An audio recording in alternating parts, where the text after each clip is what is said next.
This is Mary Lewis at A Tiny Homestead, the podcast comprised entirely of conversations with homesteaders, cottage food producers, and crafters. If you're enjoying this podcast, please like, subscribe, share it with a friend, or leave a comment. Thank you. Today I'm talking with Kimberlee at Shades of Green Urban Farm. Good afternoon, Kimberlee. How are you? I'm good, Mary. Thanks. How are you? I'm still alive. I'm telling you, I'm really glad to be through this sickness. My podcasts for the last 3 or 4 have just sounded like crap. I'm so sad about it. Yeah. So you're in Phoenix? Yeah, I'm in Phoenix. Sunny Phoenix. Is it warm? It is warm. It's kind of, well, I say that, but it's been a little cool for us. We've got down to like 30 degrees within the last few days. But of course at night, but of course the days get a little bit warmer, pushing 60s and, upwards to 70s. But for us, that's kind of cool. Sure. I guess there's a little bit of background about me.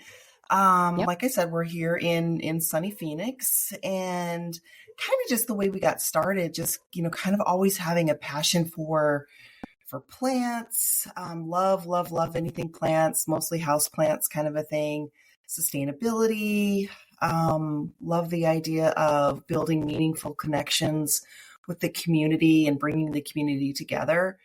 And what kind of really started is this really kind of a small dream of mine of, building this plant idea, the microgreens piece of things really kind of flourished into this kind of multifaceted business idea of mine, which really focuses on, the microgreens piece of things, the business side, house plants, and then our homemade, home goods that we do. My daughter is an amazing artist. She does fantastic pottery. She throws amazing pieces of pottery, and she makes homemade rugs. She's like got this loom, and she makes amazing rugs, and she's just freaking incredible.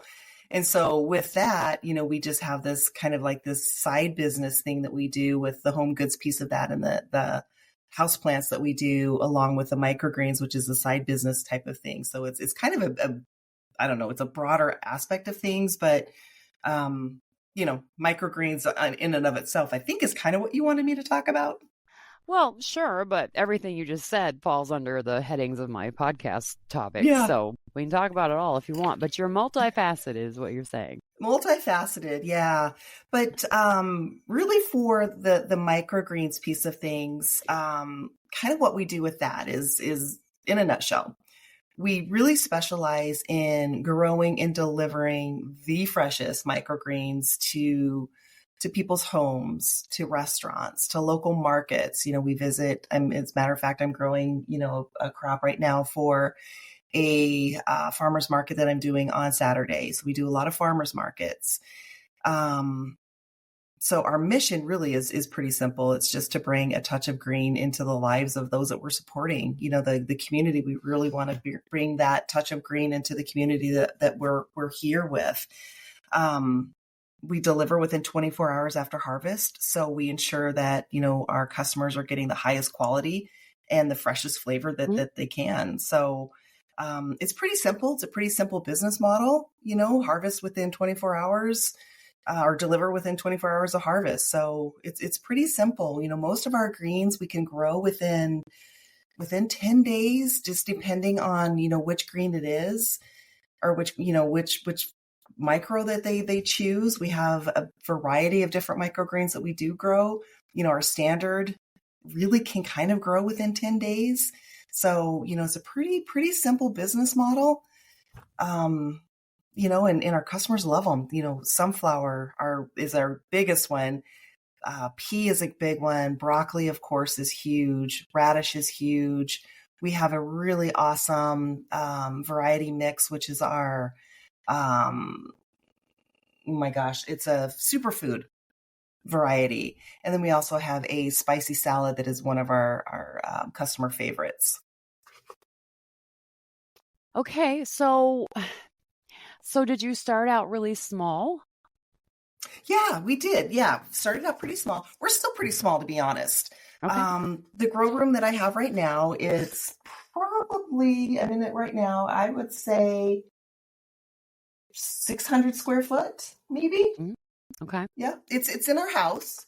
And so we've dedicated a spare room of the house. We kind of, carved that out into this sterile little room that we keep with just for the grow room. So it's pretty small. We've got 4 grow racks in here, all with lights and everything. We keep everything pretty much in this room. Nice. Is it Yeah, warm in that room? it's warm in here. Yep, we keep it about Yeah. 72 degrees. Yep. Yeah. I would love to have a room like that in our house in Minnesota because that would be wonderful on days when it's minus 20 degrees outside. Well, the beauty of this is you can grow microgreens year round. So when you're doing Uh-huh. it in your house, especially like, with harsh climates like Phoenix, like Arizona, we can grow year round. So in the harsh summer, we can still have fresh microgreens. And so we're delivering, to customers, year round. And we can do these farmers markets year round as well because we're Mhm. continuously growing them. And within this 10-day span, we are always able to have fresh microgreens. And you in Minnesota can do it as well. So if you can have a space in your house, you don't have to have a very big space. You can have, 1, 2 grow racks and still be able to do it. You can grow them in your kitchen and have amazing microgreens. Oh, They're super oh, simple. absolutely. Yes. Yes, and we have a huge kitchen. Like we have the biggest kitchen ever known to man. I don't know why they did the house this way, but I'm so glad they did. And they have a little eat-in area for a table and it has 3 windows. And so up until last spring, we would start our seed starts, our seedlings for the garden on that table with grow Hmm. lights. And you invariably have microgreens if you're starting seedlings. So we would have trays of seedlings of lettuces and things, and I'd steal little leaves off. And my husband's like, Absolutely. "They're never gonna get big if you keep You eating keep them." snacking off them. And I'm like, "I only take one little leaf a day." And he's like, "That one little leaf could be a big leaf in a month." I'm like, "Yeah, I know, I know. I Then know. plant I won't keep more. sneaking them." Yeah, and I mean, we started them in February the first year we were here 4 years ago. And he was like, "We're not going to have any plant if you keep eating it." I was like, Yeah. "But it's green food, honey. It's good stuff in February in It's good Minnesota." stuff. Yeah. Yeah. They're so healthy So, too. hmm yep. And I don't know. I really love the little baby lettuces and baby spinach leaves. They're Oh, delicious. so good. And the I couldn't help beets. myself. Yep. Couldn't So stop. good. Yeah, I Yep. hear you. I And hear you. so I love it when we start seeds in the house because it's just so nice to have this tray of green on the table. Now, the reason I said up until last spring is because we just built a hard-sided greenhouse this past May. And Oh, hopefully we'll be able to be getting our seed starting things happening in the greenhouse this year, this spring. that's awesome. We're very excited about this. This has been in the works for I think I applied for the grant in the summer of 2023 that allowed us to build it. So it's been literally a year and a half, almost 2, that this has been a hope and a dream. So the Oh, dream is going to nice. come true in Oh, that's February, basically. exciting. Oh, very Yes, nice. That's exciting, we're Mary. so tickled. My husband is losing his mind. He's like, "We got I to get seeds bet. ordered." I'm like, "Well, figure out what you want to grow. We'll order seeds, babe. It'll get done." Better get them now. That's awesome. Yeah. Yep. So he's just so excited. Like he's just bouncing. He's dying to get to How that time cute. frame. Yes, and he's 55 years old. A bouncing 55-year-old man who is acting like a 5-year-old in a candy store is very entertaining to watch. Nothing wrong with that. Yes, it's very fun. So, here's what I want to know. What do sunflower microgreens taste like? Well, they kind of taste, they're kind of like a nutty flavor, kind of earthy, nutty. What I really love to do with them, and it's kind of funny because people think, wow, that's kind of an interesting concept. But um, one of the best things that you can do with them, or one of my favorite things, is put them in a guacamole. The Mm, sunflower guacamole, it's incredible. Take 2 avocados, add some lime juice, salt, pepper, roughly chop up these sunflower shoots, put in some red onion, some jalapeno, and you've got an amazing sunflower guacamole dip. It's incredible. nice. Yeah. Nice. Yeah, that sounds Mm-hmm. great. So Yeah. Got how some big some crunch. yeah, how big do the microgreens have to be before you can harvest them? How tall? They get about, it just depends on the microgreen. Sunflower gets about 2 inches, maybe an inch and a half, two Mm, inches. Broccoli's not as tall. Some, the superfoods gets a little bit taller. It just depends on what the green is. They don't get real big. They're tiny okay. little guys. Okay, and then when you harvest them, how do you do that? Do you sell them with the roots still on them? How do you Nope, nope. I cut them and weigh them. I usually sell them by the ounce. So I package them in about like 3 ounces, 4 ounces, depending on again the green. It's about 3 ounces for $6, 4 ounces for $6 typically, and then just package them in, a clamshell with my label on it, and then deliver them that way. Okay, so how do you keep them from wilting? Again, they're delivered within 24 hours, so I've got a little fridge in here. Just pop them in the fridge, and then they go out the next day. So stick them in the fridge, and they're good for about 10 days, sometimes even a little bit longer. So they stay in your fridge, and they stay in there for a good 10 days or longer. Wow, that's amazing. Yeah. Huh. I thought maybe you would put like a damp paper towel in the clamshell or something, but it doesn't sound like you're doing You that. don't really have to. Huh. Well, goodness sake. So we're going to have to do some microgreens in Minnesota this There summer. you go. Now that I know that they won't wilt in a day and a half. Because we sell at the farmer's market No, too. they're I'm pretty sure hard. there's They're tiny, but they're pretty hardy, actually. yeah, I'm sure there's probably a market for them here at our little town in Lesueur, the farmer's market. So I'm gonna have to talk to my bouncy husband and be like, "How do you feel about microgreens, honey?" Try it out. Oh, I'm sure he'll be thrilled. He'll be like, "Oh, a new thing to research." And I said that very flat, but he'll be excited to He'll look be into it. excited about it. Yeah, anything that he can grow that is a plant, he's tickled with. So My kind of guy. yeah, mine too. We've been together for over 20 years. I think he's a keeper. I'm pretty So far, sure. so good, huh? Yeah, we have our moments because we're very different people, but for the most part, we're pretty aligned on the core values. So might Yeah, as well keep it. nice. Yeah. Yeah, love that man a lot. Love the kid that we produced. I love the kids Mm-hmm. that came before the kid we produced, and basically the 4 kids we have, we consider to be ours, even though they all have different sets of parents. Mm-hmm. So yeah, it's a pretty good family. We did pretty good. They're all they're That's all nice. adults. They're all adults now, but they're still our babies. So. Absolutely. They always will be. Oh yeah, forever and ever, amen. Yeah. And sometimes they still act like it too. It's amazing. So, Yeah. okay, so I don't want to be nosy, but I have a rather pointed question. Sure. Does the business support itself? It does, because I have a variety of things that I do. Um, and I say that because with the microgreens piece, what I really need to start doing and be able to do for that to sustain itself is to be able to scale. Mhm. So what I'm really trying to do is really focus on really marketing towards the restaurant side of things, because delivering to homes and to customers that way is fantastic. It's great. I love doing it. I love air quoting going to farmers markets. It's fine. It's good. It's great to be able to be with the community and, talk about it and educate and all that kind of stuff. I think you can probably tell I'm kind of an extrovert, and I kind of like doing that kind of stuff. I like networking. Sure. However, there's a lot of wasted product when I do that.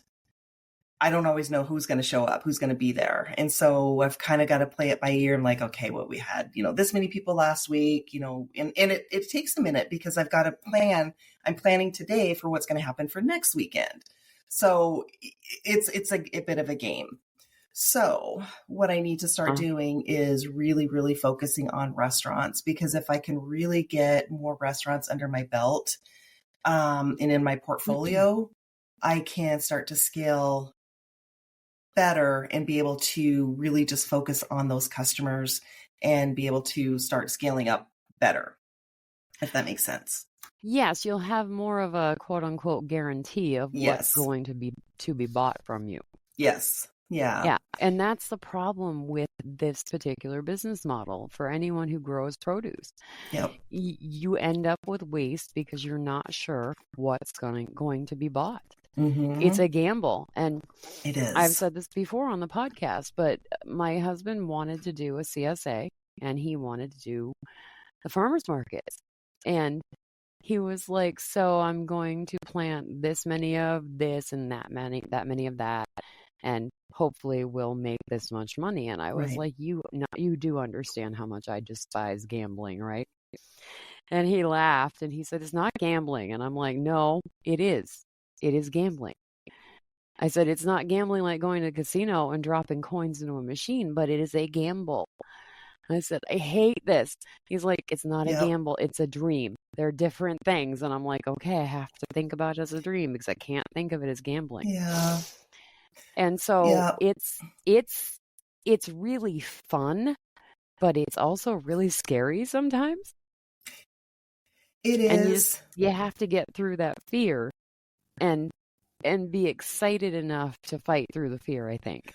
Well, that's it. And you've got to think of it as, yes, it is a gamble, but it's a gamble in a way that you're continuing to put your name out there. You're continuing to reach more people. You're putting your card out there. You're getting your name out there to more people. And it's another way to market. And the really awesome thing about the farmers market that I go to, and I'm going to plug them, it's the Prickly Bazaar. They're out here in the west side of Phoenix. They're amazing. They offer free space to anybody that does produce. Nice. So it doesn't cost me anything to go there, so to speak. So I don't pay for any space, which is fantastic. So all it costs me is of course the greens that I take. So it's fantastic in that. Yeah, they're amazing that way. So it's just another opportunity for me to just network with people and, take the product that I do. So what I'm doing, again, for next weekend is like, okay, I'm looking through my seeds, looking through my product that I have, the inventory. I'm like, all right, well, I have a lot of this. Let's throw some of that in a tray and we'll see what that does. I've got a lot of that left over. I've got a lot of this done pea. Let's soak some of this and, maybe let's get some of this, get rid of some of this so we can make room for some new stuff or whatever it is. So. Keep the rotation going through. Yeah. So tell me what microgreens are good used in. I know you can use them in smoothies, and you're just saying you can. Oh my gosh, you can use them just about in everything. Well, they're great on a garnish. The restaurants really do is put them on a garnish. Like fancy plated dishes have really awesome things in their garnish. In salads, I told you about the sunflower guacamole that I love to do. The spring salad, I have that spicy salad mix that I do, which is fantastic just in itself. You can have that just all by itself. Let's think of what else you can do with them. You can make, my gosh, it's amazing. Like a pesto, like you would do with basil? We've done before. You can do, absolutely, you can do pesto. Yeah. Okay. Yep. There's this grilled cheese. I've heard about this restaurant that does this grilled cheese, like this ham and cheese with brie, and they have put these microgreens on it, like this apple and Dijon mustard type of thing. It's supposed to be amazing. I haven't had it yet, but they just like throw a handful of microgreens on that and use it that way. My brother is an amazing cook. He doesn't do it for a living or anything. He just cooks here at the house, and he uses a lot of the greens that we don't sell. He uses a ton of the greens here, and he throws them in just about everything, and they turn out amazing. Okay, and that leads me to my next question. If somebody were to buy, I don't know, 12 ounces of microgreens from you, and they can't use them right away. Could they do the same thing that you can do with herbs, and could they put them in olive oil and freeze them for future use? It's a great question. That's a great question. I don't know. I would assume so. Okay. I would assume so. I would assume like with broccoli, like just cutting just the tip of them off, just the floret off. I would assume so, but that's a great question. I'm going to research that. Yeah, because we make pesto and we freeze it because we make so much at a time, we're never going to eat all of it. And so we've learned to put it in ice cube trays and freeze it and then put it in Ziploc bags in the freezer. Uh-huh. And once it thaws out, it doesn't, the basil is notorious for going black if it's frozen, and the oil keeps it from blackening, as it were. And so the pesto is just as good when you thaw it out and warm it up as if it was made fresh, if you put it in olive oil and stick it in the freezer. That's really interesting. I'm gonna research that. Yep. And honestly, we don't eat pesto often enough to have it be a problem because we don't love it enough to have it like every month. But man, when the basil's coming in from the garden in the summer, I want to use every bit of that basil we can keep, you know? Yeah. Yeah. Basil's not easy to grow. Grows great here. Does Love it? Yes, it does super well. And it only does super well for like 2.5 months. So when it's coming in, I want to get it in. I want to make pesto. I want to freeze that. I want to dry it and put it in jars and stick it in my pantry. I want to use every last living piece of that basil coming in from the garden because I know it won't come back until the following June. Yeah. Yeah. You know, you can have I have basil microgreen seeds, so I'm going to try those. I haven't tried them yet. Mm-hmm. So I'm going to give those a shot within the next few go arounds here too, to see how those work out for me. They'll probably taste exactly like regular old basil because I've kifed the leaves off of baby basils too to try them. So it'll just be little tiny basil. Little baby basils. Yeah. Little baby basils. You were talking, yes, little baby basils. You were talking about the clamshell containers that you put your microgreens in. Mm-hmm. What a lot of people who don't grow and sell produce, they don't know about this is that it's not the growing the stuff that kills you on price. It's the packaging and the labeling that kill you. It is. And it kills me when I have to throw those out. Mm-hmm. Kills me. Yeah, because the outlay to start something like what you're doing is pricey.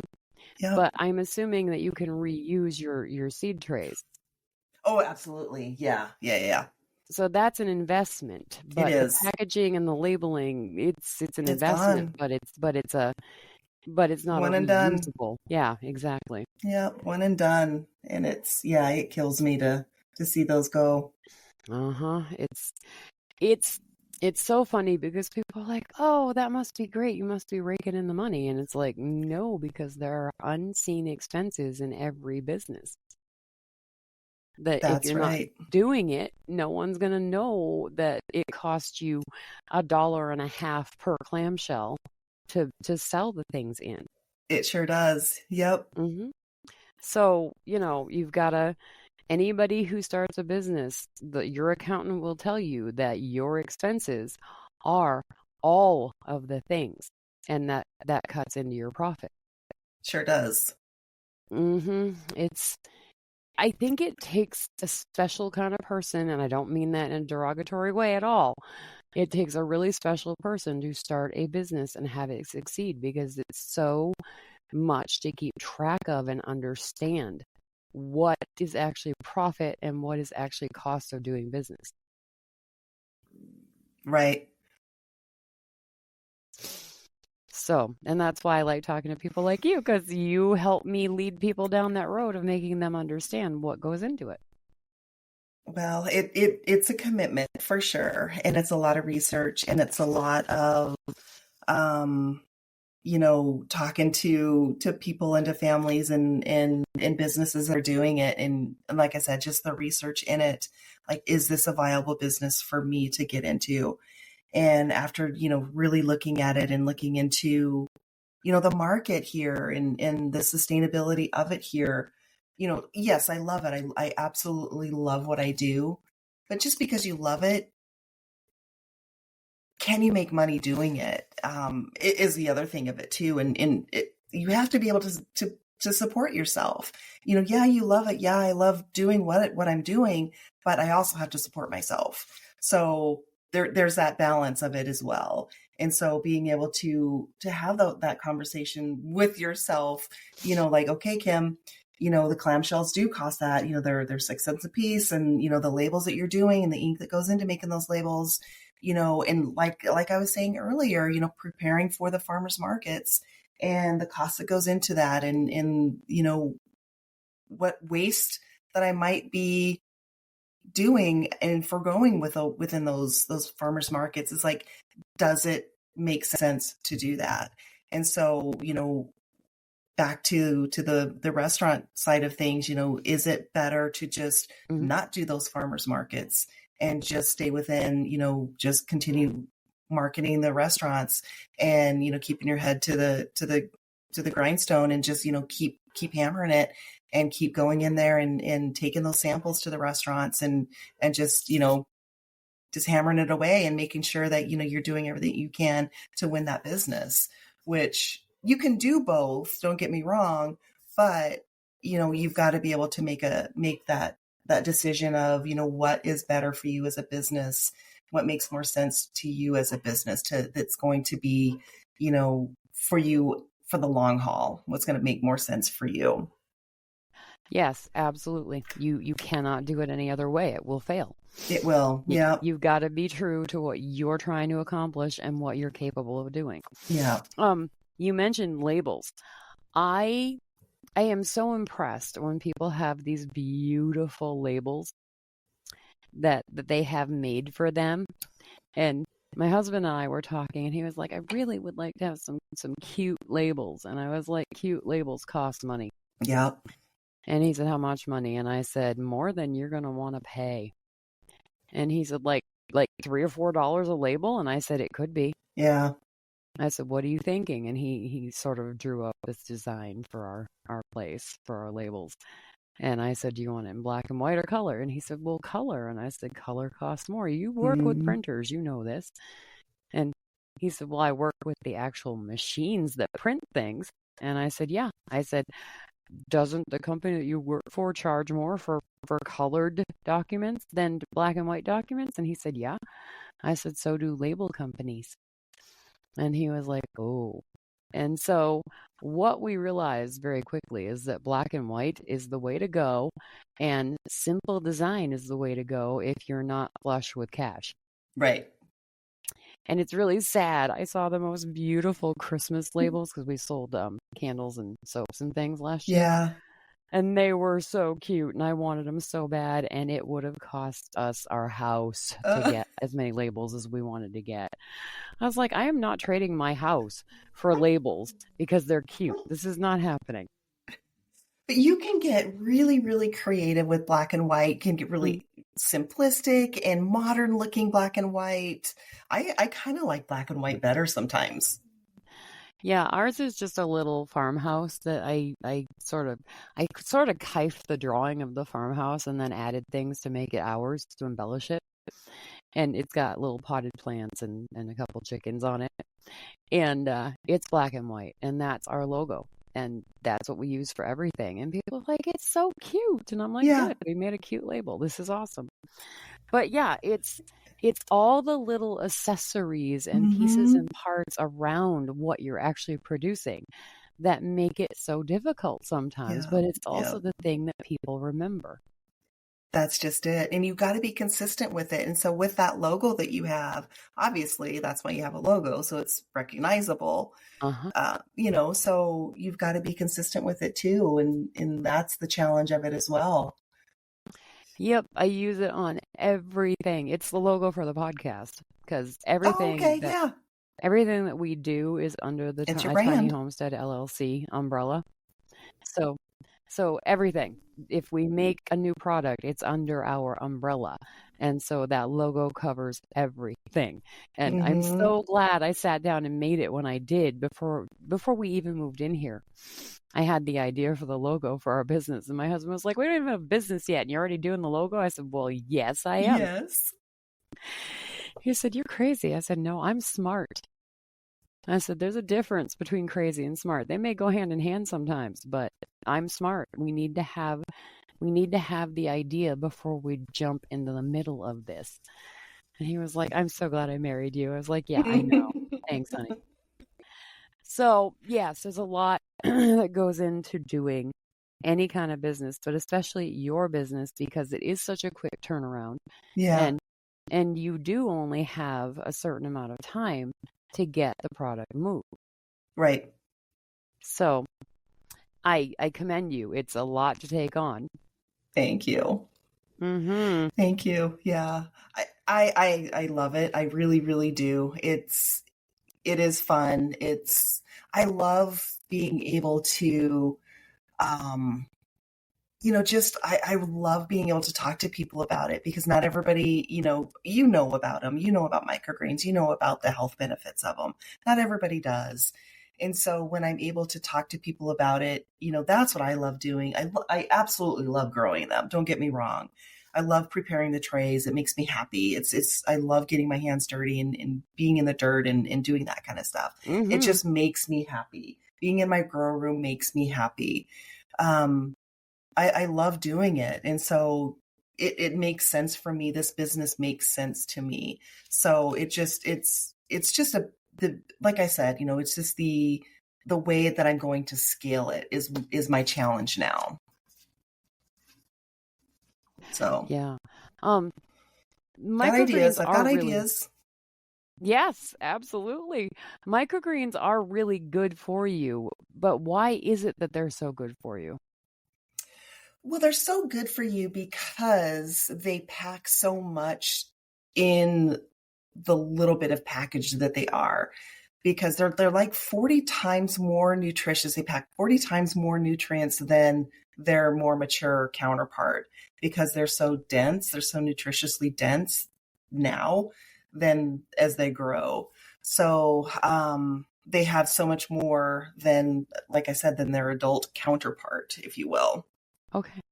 Yeah. All They right. have everything that their adult counterpart has as well.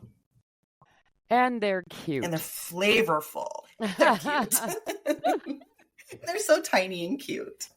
Yep, exactly. I Yeah. just talked to a lady this morning. She has mini horses.